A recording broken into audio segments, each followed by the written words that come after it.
အချစ်ကစကားကိုမေးပြောအထွန်းလေ ရှင်ချစ် ညောင်းနဲ့ခလောက်နဲ့မနိုင်ဘူးတဲ့ဒီနေ့စတိုင်ကရုံမဟုတ်ပါရဲ့လားတဲ့အော်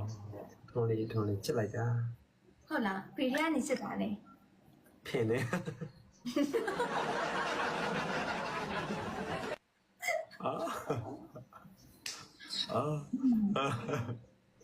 မိုးရအသေးဝင်မေးကြပါလားအသေးဝင်မေးကြပါဘာလို့ဒါအသေးဝင်ပဲမှာအသေးဝင်တော့လည်းတွေ့တယ်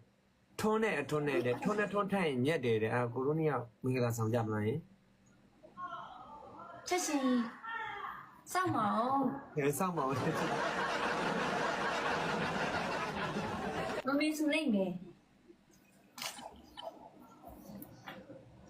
နော်